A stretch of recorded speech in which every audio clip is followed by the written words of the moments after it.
Hello दोस्तों, कैसे हो आप सब। आशा करता हूँ कि सब अच्छे होंगे। तो चलिए आइए स्टार्ट करते हैं आज का वीडियो। और आज का जो वीडियो रहने वाला है वो रहेगा यूटेट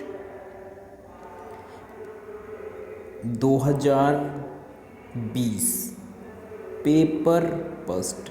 आज करने वाले हैं हम यूटेट 2020 पेपर फर्स्ट का करने वाले हैं हम सामाजिक अध्ययन के 30 प्रश्न करने वाले हैं। तो चलिए दोस्तों स्टार्ट करते हैं आज का वीडियो। तो दोस्तों पहला प्रश्न है,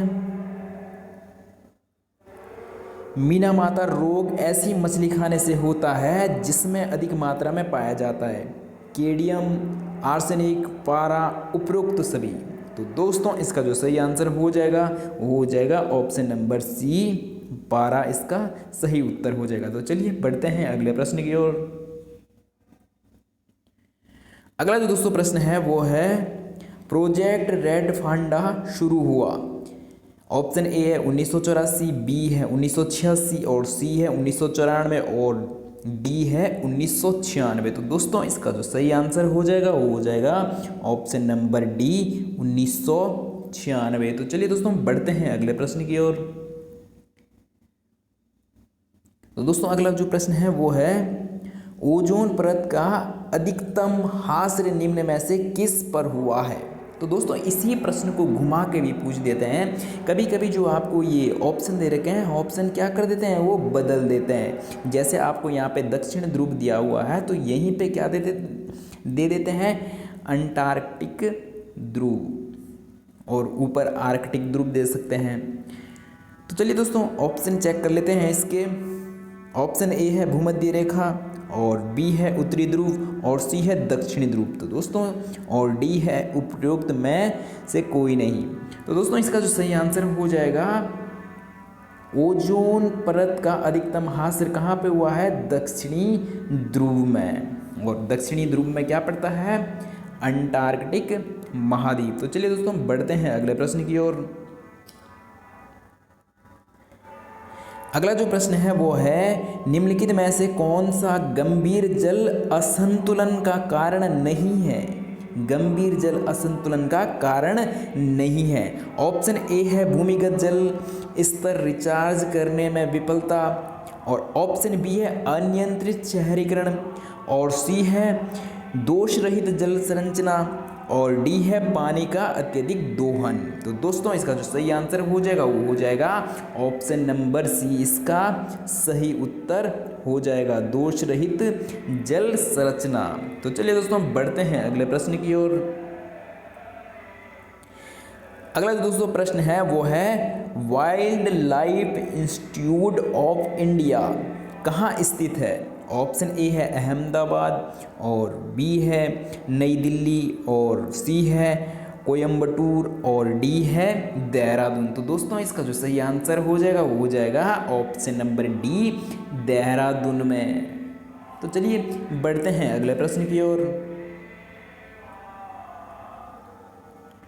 अगला जो दोस्तों प्रश्न है ये थोड़ा सा बड़ा है, इसके आकार को हम इस प्रकार से सेट कर लेंगे कि आपको प्रश्न को देखने में दिक्कत ना हो।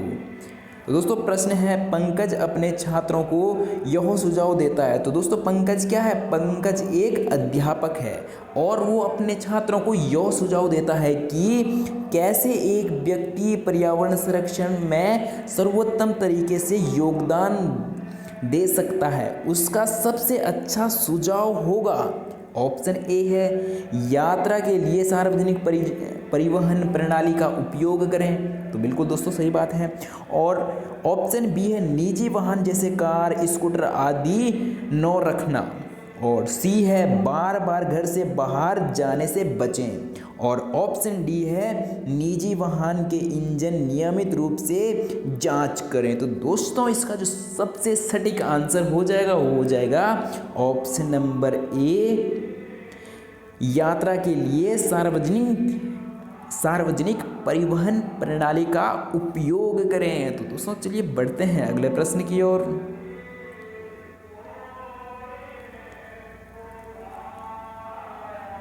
अगला जो दोस्तों प्रश्न है वो है, मानवीय गतिविधियां जो पृथ्वी पर जलवायु परिवर्तन के लिए जिम्मेदार हैं वो है। ऑप्शन ए है एयरोसोल कैन का उपयोग, और बी है कृषि क्रियाकलाप, और सी है वनों को जलाना, और डी है उपयुक्त सभी। तो दोस्तों इसका जो सही आंसर हो जाएगा वो हो जाएगा ऑप्शन नंबर डी, क्या हो जाएगा, सही उत्तर हो जाएगा। तो मानवीय गतिविधियां जो पृथ्वी पर जलवायु परिवर्तन के लिए जिम्मेदार है वो है कौन सी है, तो एरोसोल भी हो जाएगा, योरसोल कैन का उपयोग, और बी है कृषि क्रियाकलाप, और सी है वनों को जलाना। तो ये तीनों ही क्या हो जाएंगे, मानवीय गतिविधियां जो क्या है पृथ्वी पर जलवायु परिवर्तन के लिए जिम्मेदार हैं। तो चलिए दोस्तों बढ़ते हैं अगले प्रश्न की ओर। इसका सही आंसर हो जाएगा ऑप्शन नंबर डी। बढ़ते हैं अगले प्रश्न की ओर। अगला जो दोस्तों प्रश्न है वो बहुत इंपॉर्टेंट प्रश्न है और बहुत अच्छा प्रश्न है। तो दोस्तों प्रश्न है, केंचुआ किसान का मित्र माना जाता है, निम्न में से उसके लिए सही कारण चुने। ऑप्शन फर्स्ट है दोस्तों, फर्स्ट है केंचुआ मृत पत्तियों और पौधों को खाते हैं और उनकी पातन मिट्टी को उर्वरक बनाती है। तो दोस्तों बिल्कुल सही बात है। और सेकंड है दोस्तों, केंचुआ खरपतवार खाते हैं और मुख्य फसल को बचाते हैं। तो दोस्तों खरपतवार का मतलब है कि जो आपकी फसल है और फसल के साथ क्या आ जाता है, जो घास आ जाता है उसी को क्या कहते हैं, खरपतवार कहते हैं। तो दोस्तों आपके यहाँ खरपतवार को क्या कहते हैं, कमेंट बॉक्स में लिख दें। और हमारे जो जौनसार में खरपतवार को कहते हैं उसे कहते हैं बोन। फसल के साथ क्या आ गया है, बोन आ गया है। आपकी जो क्षेत्रीय बोली में कहते हैं कृपया करके कमेंट में बता दें दोस्तों। और तीसरा है केंचुआ नीचे की खुदाई कर मिट्टी को नरम बनाते हैं। तो बिल्कुल सही बात है।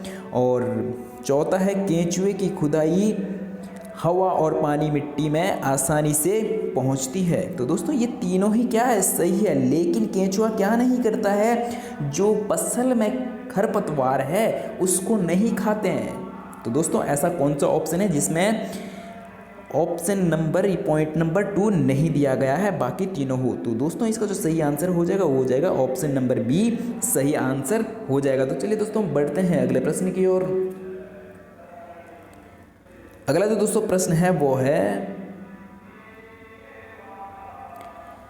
निम्नलिखित में से कौन सा बायोडीजल उत्पन्न करने के लिए जाना जाता है। ऑप्शन ए है कॉपर लीफ, और ऑप्शन बी है जेट्रोपा, और ऑप्शन सी है कैडल नट ट्री, और ऑप्शन डी है सर्पगंधा। तो दोस्तों इसका जो सही आंसर हो जाएगा वो हो जाएगा ऑप्शन नंबर बी, इसका सही उत्तर हो जाएगा। ऑप्शन नंबर बी सही उत्तर हो जाएगा। तो चलिए दोस्तों बढ़ते हैं अगले प्रश्न की ओर। अगला जो दोस्तों प्रश्न है वो है, यह सवाल पूछने पर अगर 1 महीने तक बिजली नहीं मिलती तो हमारा जीवन कैसे प्रभावित होगा का उद्देश्य है। तो दोस्तों ऑप्शन ए है विवेकपूर्ण ढंग से बिजली का उपयोग करने हेतु छात्रों को संवेदनशील बनाना। ऑप्शन बी है बिजली के स्रोत पर छात्रों का आकलन करना। ऑप्शन सी है छात्रों के कल्पनाशील और सोच कौशल को बढ़ा देना। और ऑप्शन डी है सामान्य जागरूकता पर छात्रों का आकलन करना। तो दोस्तों इसका जो सही आंसर हो जाएगा, जब रिवाइज आंसर की आई तो उसमें ए और सी दोनों को क्या माने गए थे, सही उत्तर माने गए थे। तो दोस्तों इसके जो सही आंसर हो जाएगा वो हो जाएगा ए और सी दोनों ऑप्शन क्या है, सही है। तो चलिए दोस्तों बढ़ते हैं अगले प्रश्न की ओर।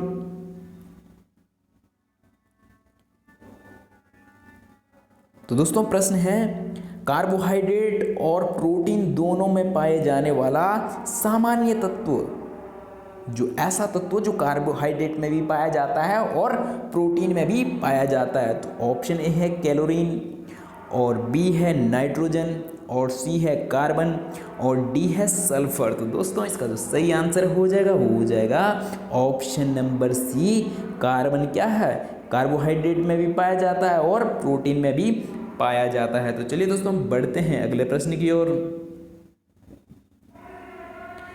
अगला जो दोस्तों प्रश्न है वो है झूम खेती पाई जाती है। ऑप्शन है केरल, बिहार, मेघालय, मध्य प्रदेश। तो दोस्तों हमें सबसे पहले ये पता होना चाहिए कि झूम खेती किसे कहते हैं। तो झूम खेती दोस्तों ऐसी खेती होती है जब आप जंगल और झाड़ियों को क्या है साफ करके और उन पर क्या है आग लगा के, जो आपने जंगल और झाड़ियाँ साफ की उन झाड़ियों पे आग लगाकर और फिर वहाँ पे क्या है खेती करना, और जब तक उस भूमि में उर्वरक क्षमता रहती है तब तक खेती करना, और उसके बाद उस क्षेत्र को उस भूमि को छोड़कर अन्य जगह पे यही प्रक्रिया अपनाना। तो जहाँ पे इस प्रकार की खेती की जाती है उस खेती को क्या कहते हैं, झूम खेती। तो दोस्तों इसका जो सही आंसर हो जाएगा वो हो जाएगा ऑप्शन नंबर सी, मेघालय। तो चलिए बढ़ते हैं अगले प्रश्न की ओर। अगला जो दोस्तों प्रश्न है वो है निम्न में से कौन सी पराबैंगनी किरण सबसे खतरनाक है। ऑप्शन ए है UVA और ऑप्शन बी है UVB, ऑप्शन सी है UVC और ऑप्शन डी है कोई नहीं। तो दोस्तों इसका जो सही आंसर हो जाएगा तो सही आंसर हो जाएगा बी और सी, इसके दोनों सही आंसर है। जब रिवाइज आंसर की दी गई यूटेट द्वारा तो उसमें इन दोनों ही ऑप्शन को क्या माने गए थे, सही माने गए थे। तो चलिए दोस्तों बढ़ते हैं अगले प्रश्न की ओर। अगला जो दोस्तों प्रश्न है वो है ग्रीन पीस इंटरनेशनल का मुख्यालय स्थित है न्यूयॉर्क, एम्स्टर्डम और नई दिल्ली और नागासाकी। तो दोस्तों इसका जो सही आंसर हो जाएगा वो हो जाएगा ऑप्शन नंबर बी, इसका सही उत्तर हो जाएगा। तो चलिए बढ़ते हैं अगले प्रश्न की ओर। अगला जो दोस्तों प्रश्न है वो है नदी के जल में प्रदूषण स्तर मापा जाता है। तो दोस्तों यही प्रश्न 2019 में अलग तरीके से पूछा गया था। प्रश्न यही था लेकिन ऑप्शन को बदल दिया गया था। तो दोस्तों पढ़ते हैं पहला ऑप्शन ATP द्वारा और ऑप्शन बी है STP द्वारा और ऑप्शन सी है BOD द्वारा और ऑप्शन डी है GTP द्वारा। तो दोस्तों इसका जो सही आंसर हो जाएगा वो हो जाएगा ऑप्शन नंबर सी, इसका सही उत्तर हो जाएगा। तो चलिए दोस्तों बढ़ते हैं अगले प्रश्न की ओर।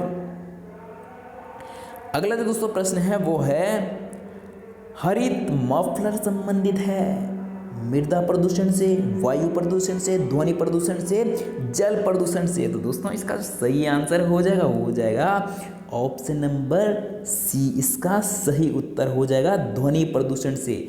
हरित मफलर किससे संबंधित है, ध्वनि प्रदूषण से। तो चलिए दोस्तों बढ़ते हैं अगले प्रश्न की ओर। अगला जो दोस्तों प्रश्न है वो है विश्व पर्यावरण दिवस 2020 का विषय वस्तु क्या था।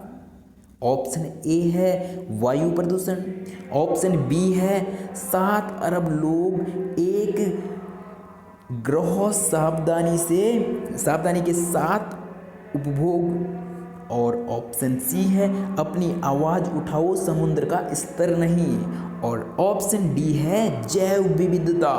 तो दोस्तों इसका जो सही आंसर हो जाएगा वो हो जाएगा ऑप्शन नंबर डी, इसका सही उत्तर हो जाएगा। तो चलिए दोस्तों बढ़ते हैं अगले प्रश्न की ओर। अगला जो दोस्तों प्रश्न है ये प्रश्न थोड़ा सा बड़ा है, तो हम प्रश्न के आकार को थोड़ा छोटा कर लेंगे ताकि आपको प्रश्न को पढ़ने में दिक्कत ना हो। तो चलिए दोस्तों स्टार्ट करते हैं। वायु प्रदूषण प्रकरण बढ़ाने के लिए 4 अलग पढ़ाने के लिए। तो दोस्तों क्या है, आपको क्या है वायु प्रदूषण प्रकरण पढ़ाने के लिए 4 अलग अलग विज्ञान शिक्षक 4 तरह की शिक्षण पद्धतियाँ का प्रयोग करते हैं? निम्न में से कौन सी पद्धति सबसे उचित होगी? तो दोस्तों प्रश्न को अच्छे से समझना है कि वायु प्रदूषण प्रकरण को पढ़ाने के लिए 4 अलग अलग विज्ञान के शिक्षक रखे गए हैं। तो उन चारों शिक्षक की कौन सी पद्धति सबसे उचित है? तो दोस्तों ऑप्शन को चेक करते हैं। ऑप्शन ए है प्रकरण पूरा करने के बाद अभ्यास में दिए गए सभी प्रश्नों के उत्तर लिखाना। और ऑप्शन बी है विद्यार्थियों को वायु प्रदूषण पर वृत्तचित्र दिखाना। और ऑप्शन सी है विद्यार्थियों से कहना कि वे दीपावली से पहले और बाद में वायु के नमूने इकट्ठा करें और उसकी गुणवत्ता का अध्ययन करते हुए निष्कर्षों को स्वीकृत करें। और दोस्तों ऑप्शन डी है विद्यार्थियों को पाठ्यक्रम में से प्रकरण का स्वस्वर पाठन करना। तो दोस्तों आपने क्या है, स्वस्वर पाठन नहीं करना है, नहीं करवाना है। तो दोस्तों इसके जो सही आंसर हो जाएगा वो हो जाएगा ऑप्शन नंबर बी और सी इसके सही उत्तर हो जाएंगे। रिवाइज आंसर की आने पर यूटेट ने इन दोनों ही आंसर को क्या माना था, सही माना था। तो चलिए दोस्तों बढ़ते हैं अगले प्रश्न की ओर।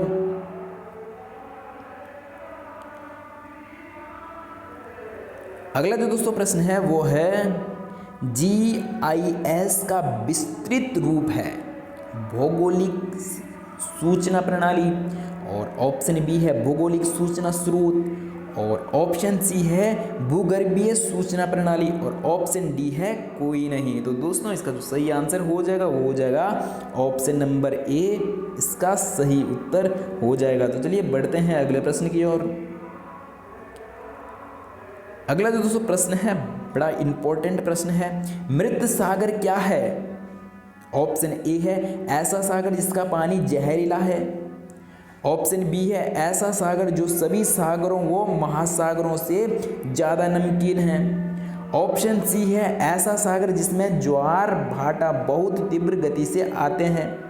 और ऑप्शन डी है ऐसा सागर जिसमें जहाज चलाना खतरनाक है। तो दोस्तों इसका जो सही आंसर हो जाएगा ऐसा सागर जो सभी सागरों व महासागरों से क्या है, ज़्यादा नमकीन है। तो ऐसे सागर को ही क्या कहते हैं, मृत सागर कहते हैं। तो चलिए दोस्तों बढ़ते हैं अगले प्रश्न की ओर। बी इसका सही उत्तर हो जाएगा।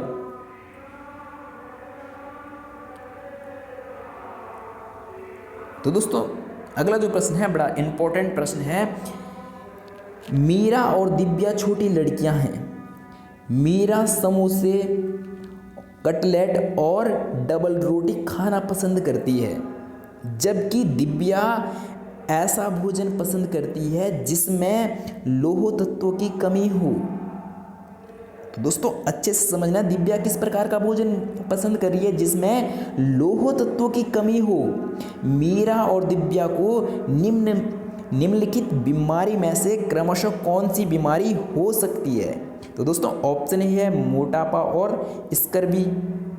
ऑप्शन बी है स्कर्वी और एनीमिया।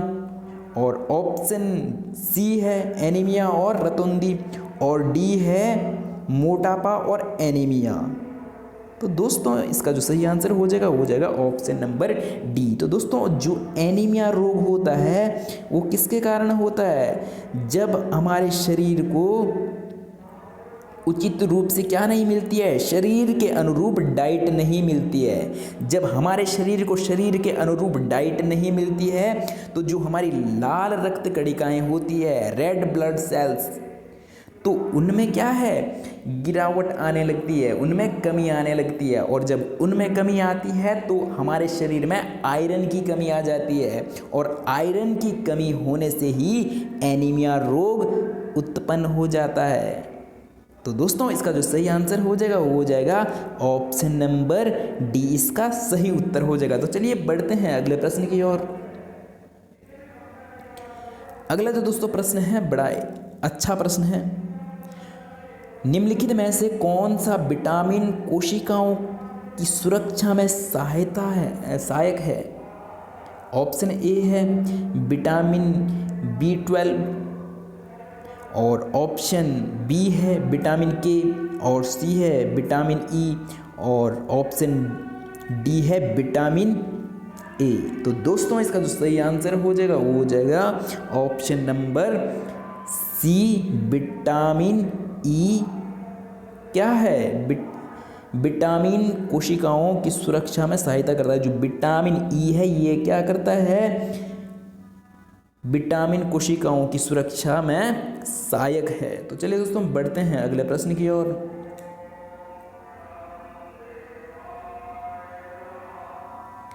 दोस्तों अगला जो प्रश्न है थोड़ा सा बड़ा है, प्रश्न के आकार को हम छोटा कर लेंगे। तो दोस्तों प्रश्न है, पर्यावरण अध्ययन के शिक्षक के रूप में आप बच्चों को चिड़ियाघर ले जाने की योजना बनाते हैं।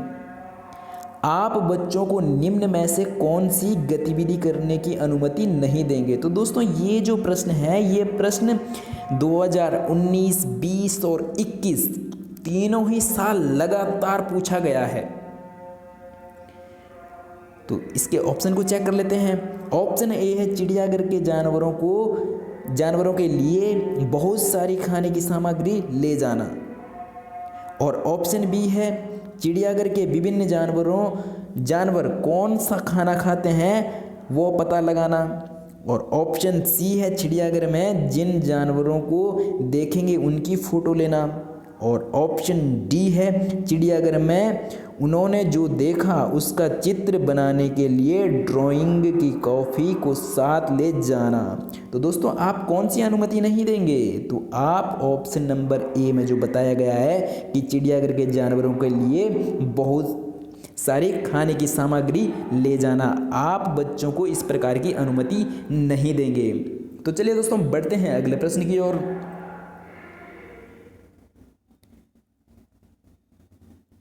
अगला जो दोस्तों प्रश्न है वो है, प्राथमिक स्तर पर EVS पाठ्य पुस्तक में कविताओं और कहानियों की भूमिका होती है।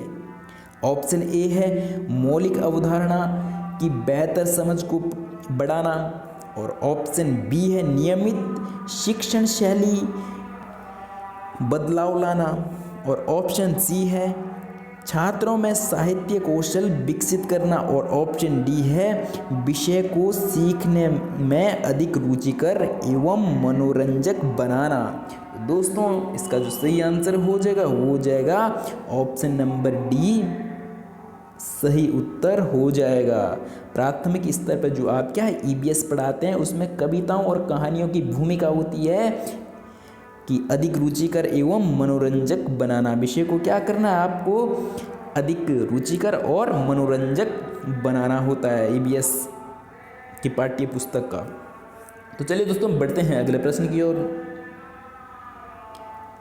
अगला जो दोस्तों प्रश्न है वो है पर्यावरण अध्ययन के शिक्षक को ऑप्शन ए है बच्चों के दृष्टिकोण को स्वीकार करना एवं सम्मान देना चाहिए और ऑप्शन बी है अभिभावकों के विचार को स्वीकार करना एवं सम्मान देना चाहिए और ऑप्शन सी है विशेषतः प्रयोगों पर ध्यान देना चाहिए और ऑप्शन डी है विशेषतः पुस्तकों और परीक्षाओं पर ध्यान देना चाहिए। तो दोस्तों इसका जो सही आंसर हो जाएगा वो हो जाएगा ऑप्शन नंबर ए और सी। रिवाइज आंसर की आने पर इन दोनों ही आंसर को क्या है सही माना गया था। तो चलिए दोस्तों बढ़ते हैं अगले प्रश्न की ओर।